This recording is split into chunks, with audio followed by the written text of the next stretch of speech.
Hello good evening my dear students, कैसे हैं आप लोग। आई होप सब लोग स्वस्थ होंगे और सबकी पढ़ाई खूब बढ़िया चल रही होगी। तो हम लोग इस समय पढ़ रहे हैं टेंस। टेंस में हम लोगों ने दो क्लास की। दो क्लास में एक क्लास में हम लोगों ने पढ़ा था कि टेंस क्या होता है, कितने टेंस होते हैं, 12 टेंस थे।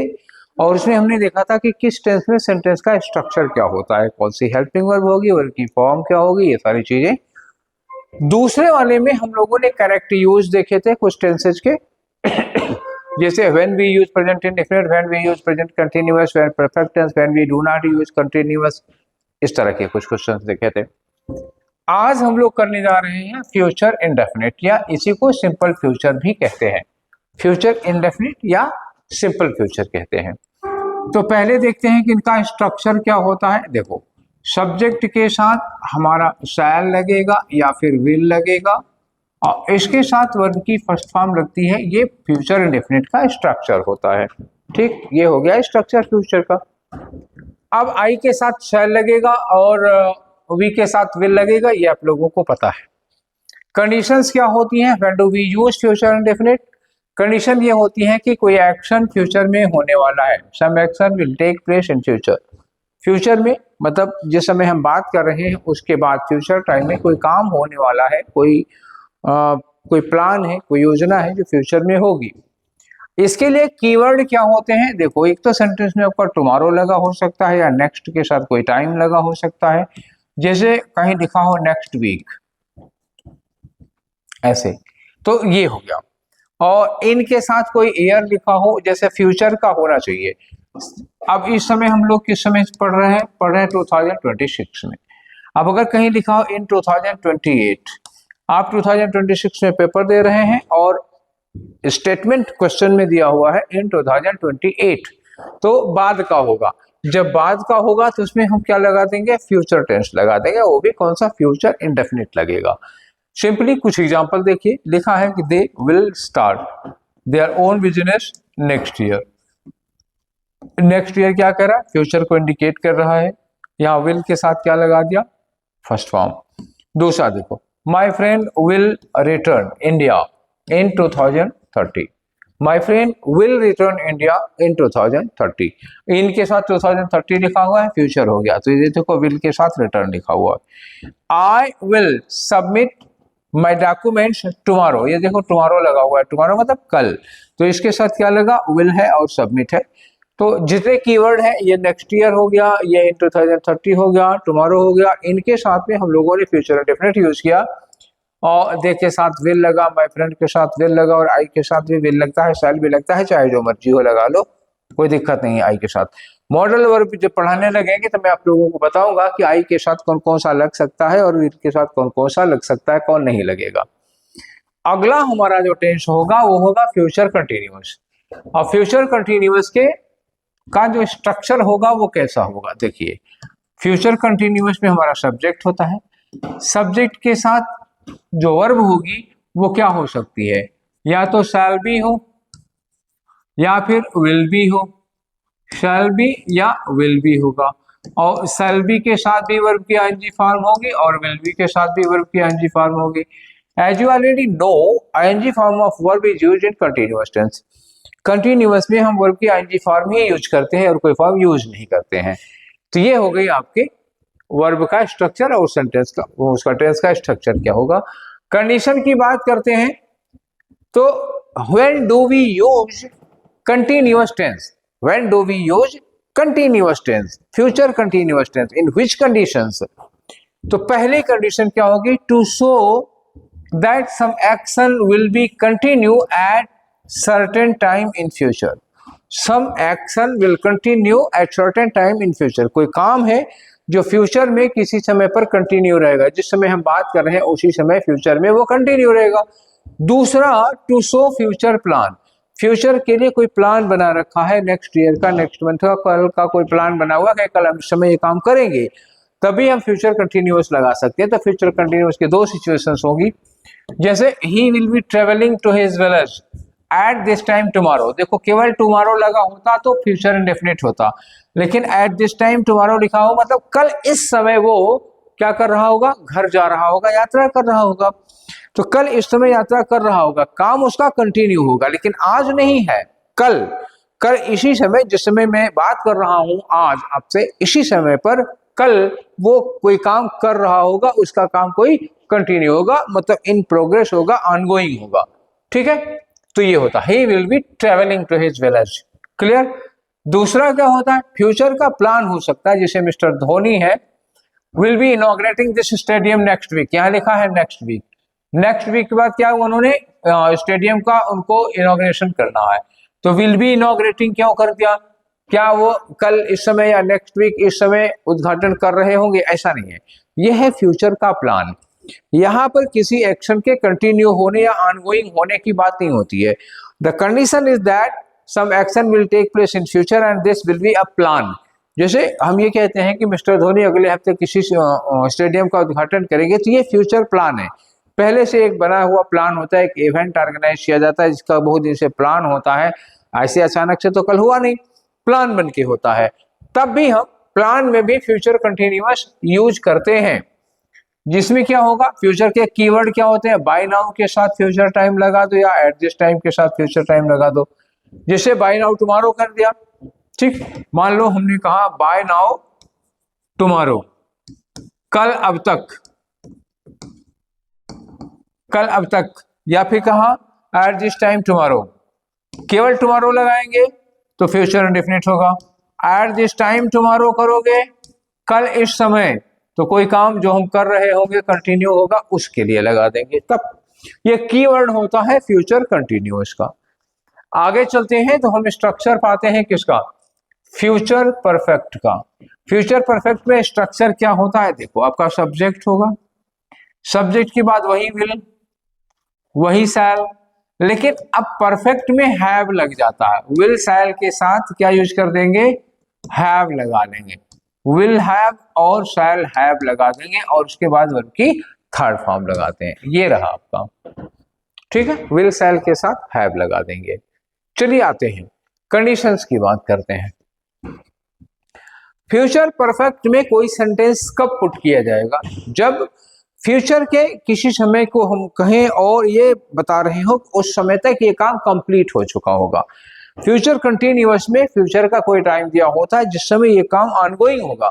फ्यूचर परफेक्ट में ये बताते हैं कि डेडलाइन खत्म हो चुकी होगी, जब तक डेडलाइन पूरी होगी तब तक एक्शन ओवर हो जाना चाहिए, कंप्लीट। तो मतलब क्या होगा, एक्शन विल बी कंप्लीटेड, ये एक्शन क्या होना चाहिए, कंप्लीट होना चाहिए by a certain time in future. अब कुछ एग्जाम्पल देखते हैं, कीवर्ड देखते हैं। पहले कीवर्ड देखो, जैसे हम कहें बाय देन या बाय दैट टाइम या बाय द टाइम, उसके बाद फ्यूचर वर्ड होना चाहिए, बाय दैट टाइम लिखा है फ्यूचर वर्ड होगा, बाय ईयर लगा हो कोई, जैसे मान लो कहीं लिखा हो बाय 2030, बाय 2030, 3 साल ही तो रह गया है, अब 4 साल, ठीक है। तो इस ये डेडलाइन होती है। फ्यूचर परफेक्ट क्या होता है, future perfect, actually future perfect is deadline. क्या है ये, एक डेडलाइन है किसी काम के कंप्लीट होने की। कोई प्रोजेक्ट चल रहा है, इस समय हम उस पर काम कर रहे हैं, एक टाइम दे देते हैं फ्यूचर का, 2 साल 4 साल के बाद का, और कहते हैं उस समय तक ये काम कंप्लीट हो जाएगा, तब हम फ्यूचर परफेक्ट यूज करते हैं। जैसे लिखा they will have completed the flyover by 2030, ये 2030 डेडलाइन है, अभी 2026 चल रहा है, 2030 3 साल बाद कंप्लीट होगा, आ जाएगा। कह रहे हैं कि जो फ्लाईओवर का काम है वो चल रहा है, flyover will not be constructed in 2030। ऐसा नहीं कि फ्लाईओवर का काम 2030 में शुरू होगा, फ्लाईओवर का काम चल रहा है, अभी भी चल रहा है। कह रहे हैं कि 2030 तक इसका काम पूरा हो जाएगा। जब हम कहते हैं फ्यूचर में किसी टाइम तक इसका काम कंप्लीट हो जाएगा, पूरा हो जाएगा, तब हम फ्यूचर परफेक्ट लगाते हैं, और यहाँ पर लगा हुआ है विल हैव के साथ कंप्लीटेड। दूसरा, we will have reached home by 4 PM, ये 4 PM ये लिखा है टुमारो, कल 4 बजे। अब ये 4 बजे जो लिख दिया कल के लिए, उसके पहले क्या कह रहे हैं कि हम घर पहुंच चुके होंगे, मतलब घर जा रहे हैं अभी। सपोज करो ट्रेन पकड़ लिए हैं, एक दिन की जर्नी है 24 घंटे, तो हम ट्रेन पकड़ लिए हैं और ट्रेन चल रही है, कह रहे हैं 4 बजे तक पहुंच जाएंगे। 4 बजे तक पहुंच जाएंगे मतलब क्या होगा, वी विल हैव रीच्ड, हमारी यात्रा कंप्लीट हो चुकी होगी। ठीक, अगर लिखना चाहो तो we will reach home, we will reach home, तो ऐसे कर दो टुमारो कर दो, तब भी सही हो जाएगा। भाई 4 PM टुमारो कर दे रहे हो तो कल इतने बजे तक, तो फिर फ्यूचर परफेक्ट हो जाएगा। ठीक है। और फ्यूचर परफेक्ट कंटिन्यूअस वही since for future perfect continuous. कुछ चीजें अब इसके अलावा जो क्वेश्चन में बार बार आती हैं, जहां आपको कंफ्यूजन होगा, वो कुछ चीजें हैं, जैसे ईयर के साथ टेंस का क्या रिलेशन होता है, ईयर के साथ क्या होगा। और हमने बेस ईयर ले लिया 2020 को, 2020 को बेस ईयर ले लिया। बेस ईयर का मतलब या 2026 मान लो, 2026 को बेस ईयर मान करके काम कर रहे हैं। 2 ईयर लिखे हुए 2015 का, 2 ईयर लिखे हैं 2030 का, तो बेस ईयर चाहे 20 मान लो चाहे 26 मान लो, कोई फर्क नहीं पड़ने वाला। अब अगर 2015 के पहले सिंस लगा हो, सिंस 2000 पहले 2030 के लिए फॉर तो लग नहीं सकता, प्रीपोजिशन का रूल है। 2015 के पहले सिंस लगा हो मान लो, तो ये कौन सा टेंस होगा, मतलब कहा सिंस इस टाइम से, और टाइम क्या है पास्ट का, किसी पास्ट के गिवन टाइम से कोई काम आज तक चल रहा हो तो हम उसमें कौन सा यूज करते हैं, या तो प्रेजेंट परफेक्ट यूज करेंगे या फिर परफेक्ट कंटिन्यूअस यूज करेंगे, या तो परफेक्ट या फिर परफेक्ट कंटिन्यूअस यूज करेंगे। दूसरा है 2015 है लेकिन इसके पहले इन लगा हुआ है, ये भी पास्ट का है, ये दोनों पास्ट के हैं, लेकिन पास्ट में एक के पहले सिंस लगा है, एक के पहले इन लगा है। अगर इन लगा हुआ है तो इसका मतलब पास्ट में वो काम खत्म हो चुका है, तब हम क्या करेंगे, पास्ट इंडेफिनिट यूज करेंगे। कौन सा टेंस लगेगा यहाँ पर, यहाँ लगेगा पास्ट इंडेफिनिट। अब आए इन 2030, ये 2030 है, ये कब जा रहा है, फ्यूचर में, अभी तो हम 2026 में है, 4 साल बाद की बात है। और अगर इसके पहले इन लगा, इन 2030 लगा, तो ये क्या होगा, फिर ये होगा फ्यूचर इंडेफिनिट। क्या होगा, फ्यूचर इंडेफिनिट होगा। और अगर बाय 2030 है, मतलब आने वाला समय, फ्यूचर की बात हो रहा है, उसके पहले बाय लग गया, बाय 2030 हो गया, 2030 तक ये काम हो जाएगा। तो जब हम बाय 2030 लगाएंगे तो ऐसे में टेंस कौन सा लगता है, फ्यूचर परफेक्ट, ये होगा फ्यूचर परफेक्ट। ये 4 चीजें हैं टेंस को लेकर के, जिसमें कोई ईयर दिया होता है। ईयर फिर से समझिएगा, ईयर 2 तरह का हो सकता है, पास्ट का हो सकता है, फ्यूचर का हो सकता है। पास्ट में अगर ईयर दिया हुआ है तो 2 कंडीशंस हो सकती हैं, सिंस के बाद हो या इन के साथ हो। फ्यूचर में अगर ईयर दिया होगा तो 2 कंडीशन हो सकती है, इन के साथ हो या बाई के साथ हो। तो चारों में कौन कौन से टेंस लगेंगे वो चीजें मैंने आप लोगों के सामने डिस्कस कर डाली हैं। ठीक है, क्लियर हुआ, इतनी बात क्लियर हो गई है। चलिए अब और आगे चलते हैं। आगे आता है आपका फ्यूचर प्लान। अभी बार बार ये बात आ रही है कि future plan, future plan, future plan, future plan बार बार आ रहा है। तो हमने किस किस टेंस में फ्यूचर प्लान की बात की थी, in which tenses we have talked about future plan, you have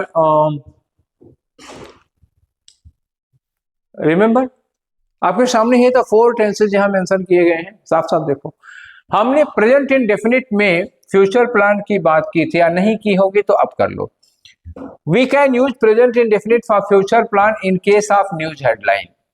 ये फ्यूचर के प्लान को प्रेजेंट इंडेफिनिट में एक्सप्रेस करने का, शो करने का जो राइट है, ये केवल एडिटर्स को होता है, editors of newspaper. They can write their title, they can write the heading of newspaper in future, in present indefinite for future. वो फ्यूचर के किसी काम को प्रेजेंट इंडेफिनिट में हेडिंग डाल सकते हैं, ये उन्हीं को राइट है। ठीक है ना, तो प्रेजेंट इंडेफिनिट। अब यहाँ पे देखो, honourable president, honourable president visits लिखा, विजिट्स अमेरिका नेक्स्ट मंथ, अगले महीने हमारे प्रेसिडेंट अगले महीने अमेरिका जा रहे हैं, अगले महीने जाएंगे। देखो नेक्स्ट मंथ लिखा है, नेक्स्ट मंथ सिर्फ साफ साफ इंडिकेट कर रहा है कि इसको फ्यूचर को, लेकिन लगा क्या है यहाँ पे, लगा है वर्ब में एस लगा हुआ है, विजिट्स लिखा है। क्यों लग गया विजिट्स यहाँ पर, कैसे हो सकता है, जबकि हम लोगों ने पिछले क्लास में पढ़ा था कि we can use present indefinite in case of universal truth और हैबिट। और इस सेंटेंस में, यहाँ पे इस सेंटेंस में there is neither universal truth neither routine और हैबिट, ना तो यहाँ यूनिवर्सल ट्रूथ है ना तो रूटीन और हैबिट है। फिर यहाँ प्रेजेंट इंडेफिनिट क्यों लगा, because this is news headline. News headline में एडिटर्स न्यूज हेडलाइन को प्रेजेंट इंडेफिनिट में शो कर सकते हैं, बट वी कांट, हम लोग नहीं कर सकते हैं वो। हमको अगर कहना हो कि I go to my village next month, गलत हो जाएगा। Prime minister, president goes to America next week, हाँ इनका सही है, इनका चलेगा। तो न्यूज हेडलाइन प्रेजेंट इंडेफिनिट में कर सकते हो, एक बात हो गई, एक पॉइंट हो गया। दूसरा, फ्यूचर का प्लान प्रेजेंट कंटिन्यूअस में भी कर सकते हो। कैसे प्रेजेंट कंटिन्यूअस में कर सकते हो? अभी थोड़ी देर पहले ये बात हुई थी कि हम फ्यूचर के प्लान को प्रेजेंट करें, जैसे we are opening, are opening क्या हुआ? Future continue. Are new branch next month, अगले मंथ हम एक नई ब्रांच खोल रहे हैं। तो अब ये फ्यूचर कंटिन्यूअस प्रेजेंट के लिए नहीं, ऑनगोइंग एक्शन के लिए नहीं है। When we say we are going to open a new branch next month, that means we are not talking about any ongoing action. हम किसी ongoing action की बात नहीं कर रहे हैं, हम फ्यूचर में होने वाले किसी काम की बात कर रहे हैं। तो present continuous also can be used to express your future ideas, whatever you are going to do in future. Future plan के लिए भी यूज कर सकते हो, जैसे यहाँ पर है, और ये सेंटेंस एकदम से करेक्ट है। अब आप कहोगे कि अगर ये फ्यूचर कंटिन्यूअस में हो सकता है तो क्या फ्यूचर इंडेफिनिट में भी हो सकता है? Yes. Your future plan can be expressed in 3 tenses: present continuous, future indefinite and future continuous. तीन में से किसी में भी फ्यूचर प्लान रखते हो तो सेंटेंस सही रहेगा, बस स्ट्रक्चर बचा के रखना। यही मैंने फ्यूचर प्लान, मैंने तीनों में एक ही सेंटेंस लिखा है, सोच समझ करके तीनों सेंटेंस, ये सेंटेंस, ये सेंटेंस, ये सेंटेंस सेम है, पढ़ के देखो। We are opening a new branch next month, we will open a new branch next month, we will be opening a new branch next month, सब में हमने यही लगा रखा है। क्लियर हुआ? चलिए, we are opening, we will open, तो फ्यूचर इंडेफिनिट में भी हम फ्यूचर प्लान कर सकते हैं। यहाँ देखो विल के साथ ओपन लगा दिया। और फ्यूचर परफेक्ट में भी देखो future continuous, we will be opening, तीनों में आप एक्सप्रेस कर सकते हो। We are opening a new branch next month, we will open a new branch next month, we will be opening a new branch next month. You can use 3 tenses: present continuous, future indefinite and future continuous to express your future plan. ठीक है, present indefinite use कर सकते हो, but not everybody, this is not common use, this is specific use, use for news headlines. ये केवल news headlines के लिए use किया जाता है और नहीं किया जाता है। ठीक है, चलिए, अब ये हो गया कि कब फ्यूचर प्लान का टेंस का मैटर खत्म हो गया, लेकिन अभी एकदम से खत्म नहीं हुआ है, अभी कुछ बातें बची हुई हैं। जैसे कभी कभी सिचुएशन ऐसी होती है कि हम विल शैल नहीं लगा सकते हैं। There are some situations when we can not use will or shall even if the sense of the sentence is going in future, sentence का सेंस फ्यूचर में जा रहा है, क्लियर जा रहा है, फिर भी हम will shall नहीं लगा सकते। मीनिंग will shall की रहेगी, सेंस फ्यूचर का रहेगा, but will shall can not be used. क्यों? why क्यों नहीं कर सकते? देखो, when will shall can not be used, कब नहीं कर सकते, क्यों नहीं कर सकते? दो चीजें होती हैं, कंजंक्शन ऑफ कंडीशन के साथ हम will shall नहीं लगा सकते, और कंजंक्शन ऑफ टाइम के साथ। दो चीजें हैं, कौन है? कंजंक्शन ऑफ कंडीशन और conjunction of time. Conjunction of ये कंडीशन हुआ और कंजंक्शन ऑफ टाइम हुआ, इसके साथ हम will shall नहीं लगाएंगे। तो कंजंक्शन ऑफ कंडीशन डिस्कस कर लेते हैं। क्या है कंजंक्शन ऑफ कंडीशन? एक कंजंक्शन ऑफ कंडीशन होता है आपका इफ का मतलब क्या होता है? यदि, अगर। एक है कंजंक्शन ऑफ कंडीशन अनलेस, इसका मतलब क्या होता है? यदि, और यदि के साथ क्या लगा होगा? नहीं, दोनों नेगेटिव ही है। एक है ऑन कंडीशन, इन केस और प्रोवाइडेड दैट। इन तीनों का मतलब होता है इस शर्त पर। ठीक है, कोई काम कर देंगे लेकिन इस शर्त पर कि शाम को रसगुल्ले खिलाओगे। ठीक, ये हो गया इस शर्त पर। How will I help you, मैं तुम्हारी मदद कैसे करूंगा? If you will not tell me the truth, if लग गया, if you will not, will नहीं लगेगा, अब क्या हो जाएगा? If you do not tell me the truth. If के साथ विल नहीं लगा सकते हो किसी भी कीमत पर। Will shall can not be used with any conjunction of condition, whether it is if, unless, provided, in case, कोई भी हो सकता है। Second sentence, I will take an umbrella, मैं छाता ले लूंगा, अभी कोई शर्त नहीं है, जब लगेगा इफ मतलब शर्त आ गई। इट विल नहीं लगेगा, तब क्या होगा? रेन्स।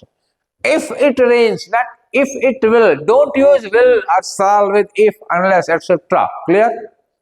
चलिए नेक्स्ट पे आ जाओ। कंजंक्शन ऑफ टाइम, टाइम के कुछ कंजंक्शन है, जैसे व्हेन है, व्हेनेवर है, आफ्टर है, बिफोर है, एज लॉन्ग एज है, टिल अनटिल है, एज सून एज है, नो सूनर है, हार्डली स्कार्सली है. These are conjunctions of time. Whenever we use future after these conjunctions, we cannot use will or shall. Though the sentence your meaning is in future, but you cannot use will or shall. Will shall use नहीं कर सकते हो, हालांकि meaning जाएगी. अब sentence देखो, जैसे यहाँ लिखा I will return your money, मैं आपके पैसे लौटा दूंगा. कब लौटाऊंगा? When you will come to Lucknow. कह रहे टाइम बता रहे, ये when you will come to Lucknow ये क्या बता रहा है? टाइम बता रहा है. किस चीज का टाइम बता रहा है? पैसे रिटर्न करने का. कहा कि मैं आपके पैसे लौटा दूंगा. कब लौटा दूंगा? पैसे लौटा दूंगा. कब लौटाऊंगा? जब आप लखनऊ आओगे तब लौटा दूंगा. फिर दूसरा का as soon as I receive. As soon as रहेगा, कंजंक्शन ऑफ टाइम है, इसके साथ विल नहीं लगा सकते हो. यहाँ व्हेन के साथ विल नहीं लगा सकते हो. कहा था ना कंजंक्शन ऑफ टाइम है, इसके साथ विल शैल नहीं लगेगा. I will not move from here, मैं यहाँ से हटूंगा नहीं, हिलूंगा नहीं, until you will come back, जब तक आप वापस नहीं आ जाते विल नहीं लगेगा. तो जितने भी कंजंक्शन ऑफ कंडीशन है, जितने भी कंजंक्शन ऑफ टाइम है, उनमें किसी के साथ भी आप विल शैल नहीं लगा पाओगे, गलत होता है. इस बात को ध्यान रखना, इस पर बहुत सारे क्वेश्चन पूछे जाते हैं. अब आती है टेंस कंपैटिबिलिटी. ठीक है ना, टेंस की कंपैटिबिलिटी का मैटर आता है. टेंस की कंपैटिबिलिटी का मतलब होता है कि हम कौन सा टेंस किस टेंस के साथ में यूज कर सकते हैं, कौन सा टेंस किसके साथ में यूज नहीं होता है. सपोज कोई सेंटेंस है, जैसे प्रेजेंट, क्या प्रेजेंट परफेक्ट पास्ट परफेक्ट के साथ लग सकता है? कभी नहीं लगेगा. ठीक है. क्या फ्यूचर इंडेफिनिट पास्ट इंडेफिनिट के साथ लग सकता है? नहीं लगेगा. क्या फ्यूचर इंडेफिनिट प्रेजेंट इंडेफिनिट के साथ लग सकता है? यस, लग सकता है. क्या फ्यूचर इंडेफिनिट प्रेजेंट कंटिन्यूअस के साथ लगेगा? नहीं लगेगा. तो इसमें टेंस की कंपैटिबिलिटी में हम देखेंगे कि कौन सा टेंस किस टेंस के साथ कंपैटिबल है, उसके साथ लग सकता है, किसके साथ नहीं लग सकता है. क्लियर हुआ? चलिए, तो ये हम इस वाली क्लास को, चूंकि इसमें काफी लंबा टाइम लगेगा और आज इतना समय बचा नहीं है, और एक ही में पढ़ा देंगे तो आप लोगों को बहुत ज्यादा हौच पौच हो जाएगा, तो फिर कंफ्यूजन बहुत ज्यादा होगा, समझ नहीं पाओगे. इसलिए आज वाले में, फ्यूचर वाले में, और फ्यूचर के साथ में कुछ और चीजें हमने बताई. आज बताया फ्यूचर क्या होता है, और फ्यूचर का प्लान बताया, और ईयर के साथ में कुछ कंडीशंस होती हैं, कब विल शैल नहीं लगा सकते हो, इस तरह का चीजें हमने डिस्कस की. अब बचा है टेंस की कंपैटिबिलिटी, और ये टेंस की कंपैटिबिलिटी जो कि बहुत ही इंपॉर्टेंट मैटर है, तो इसको हम लोग नेक्स्ट क्लास में खत्म करेंगे. जब मैं इसको खत्म कर लूंगा, उसके बाद मैं टेंस पर आपसे क्वेश्चन डिस्कस करूंगा. 25-30 क्वेश्चन जो भी होंगे उनको डिस्कस किया जाएगा. ठीक है, तो आज की क्लास यहीं पर वाइंड अप करेंगे, फिर मिलते हैं नेक्स्ट वाली क्लास में. Till then take care, thank you.